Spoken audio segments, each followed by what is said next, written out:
Hi folks, what a difference a day can make.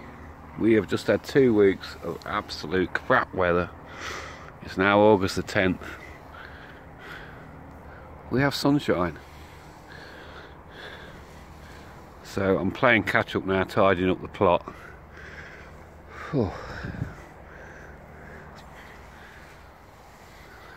I've actually managed to get my middle path back. You can now see it now. Still looking a mess down that bottom end, but I did promise you a bit of a tour, so here we go. I'll try and keep it short, folks. We'll start off with the blue pumpkin challenge. We're getting something, but it's not very big, but it's growing well. I'm used to yellow pumpkins. Why is this one green? But I've never grown blue pumpkins before, so I've got 2 more female flowers there, so if one of those takes, I shall have to remove the other one. I am training the vines, mostly with a strimmer. As I go down the path, I'm chopping the vines off.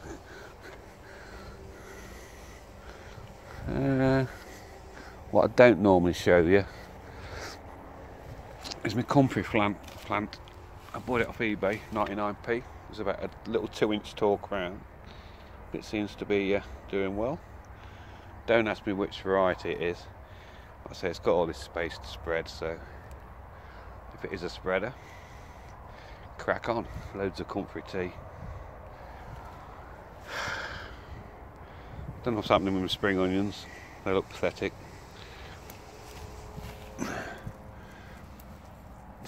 They're not even bulbing out yet. The stir-ons that Adam sent me. Not happening. Sorry, Adam.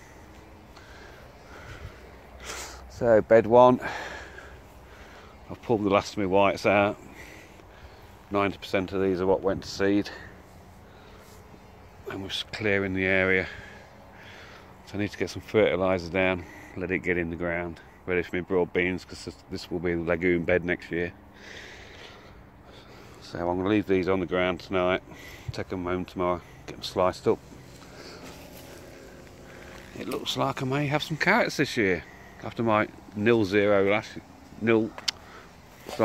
0 harvest last year. So this is an experimental row, see how I get on. These are resistor fly, because we do have carrot root fly on the site. Parsnips still looking good. We're getting through the beetroots. I've got to leave a couple in the ground for the big beetroot challenge, where we can harvest one on October the 31st, Halloween. So we should be studying these carefully for the best candidates. Looking good. Might have to get some TLC. Managed to get the leeks weeded out. They're no longer blades of grass. It's starting to bulk out a bit. No sign of any rust or anything, so yeah, happy with them. Alright, bed 2. Legume bed. It's now legume, squash and sweet corn bed.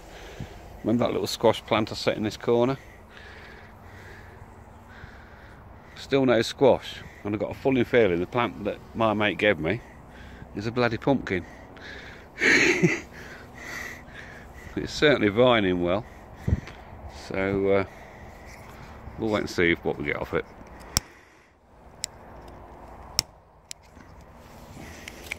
Sweet corn, not going to be long before this is ready to come off. Silks are darkening now, cobs are fattening up. Last year I set 27 plants and got 42 cobs. I think I've got the same number set this year. Hopefully I'll get the same result.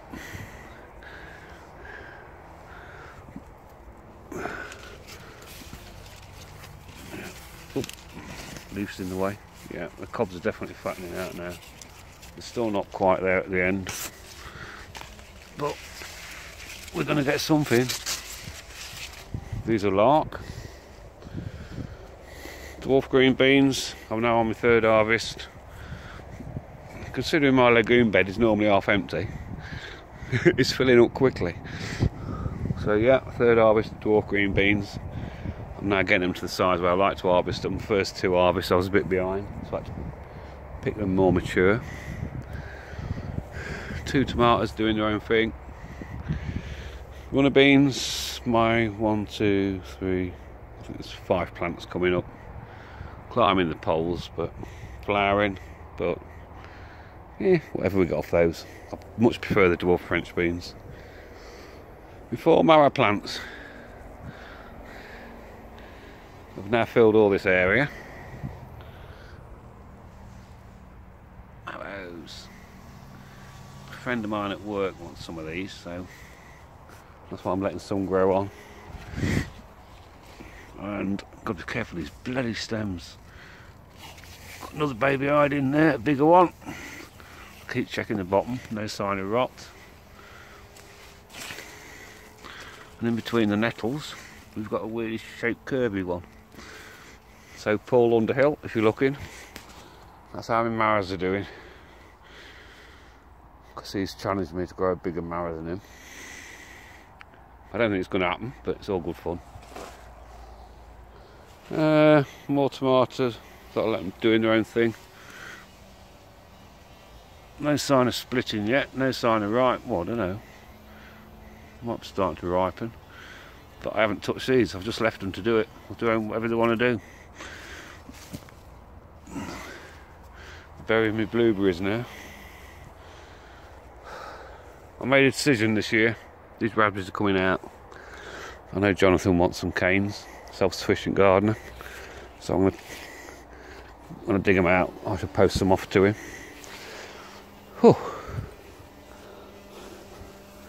Sunflowers. Sunflower challenge. Nick's allotment diary. We've got the heads. Now last year these grew massive heads. Same variety. And these are the seeds I saved from last year. Well, no, I'm happy with those. I've got a 6 footer. 2 5.5 footers. I'm not going to win the challenge, but no, I'm happy with those. They're not staked, they've kept themselves up even with all the winds. Blackberries.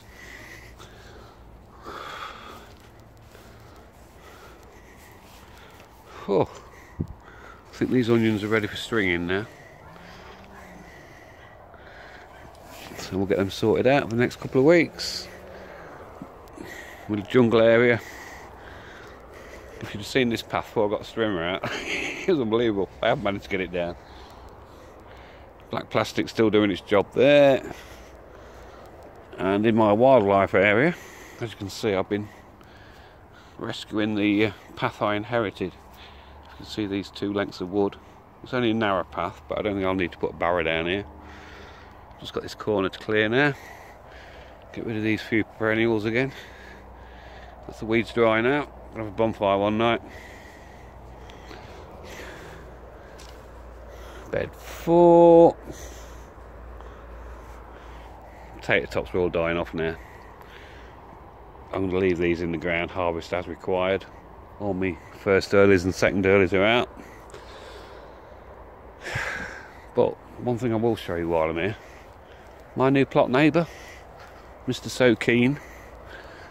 He hasn't been here for weeks and we're just back to where he was. Got bloody seeds growing, blowing over. I've got bindweed coming through.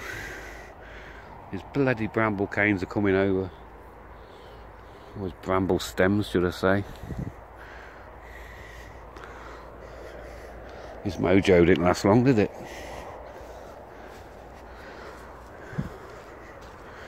Bed number 3. Brassica bed. I'm going to have to release my Brussels soon. They're starting to burst out the net. I'll keep it there another couple of weeks. Hopefully the butterflies will have gone by then. Keep missing my broccoli. All gone to seed. So we'll get them trimmed off. This is the bed I'm working on at the minute.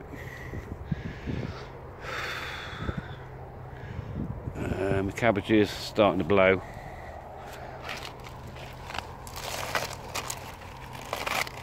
Well, that's a decent head. Love that one. Obviously that one's blown. Might be another decent head that end. Kale, I still haven't harvested any yet. I keep meaning to do it and I keep forgetting to bring the bloody bags. So this is where it starts looking rough. This is where I'm working at the minute. Swede under this cloche. I'm lifting the cloche either today or tomorrow. Get in there and get it weeding. But the Swedes look fine. I'm just working on this area at the minute. This is where my overwintering brassicas were. Everything's out apart from these 3 cabbages that look like bushes. Because basically what I do when I harvest the cabbage, I'll get my knife out, cut across in the stem, and you get loads of spring greens coming up. Always try and get 2 harvests out of cabbage. I'm just looking at the time, it's 11 minutes, that's long enough.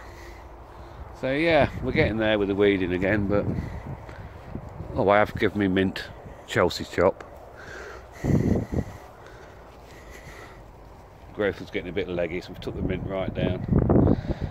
And underneath there is some garlic chives.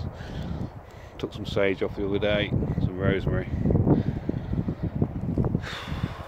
So the clean-up process carries on. Oh, there you go, look, there's another one. But we can't moan, we have stolen their land. So, or should I say we've borrowed their land. So they're only getting back what belongs to them. So, catch us later, folks, and happy gardening, as Terry says. Bye.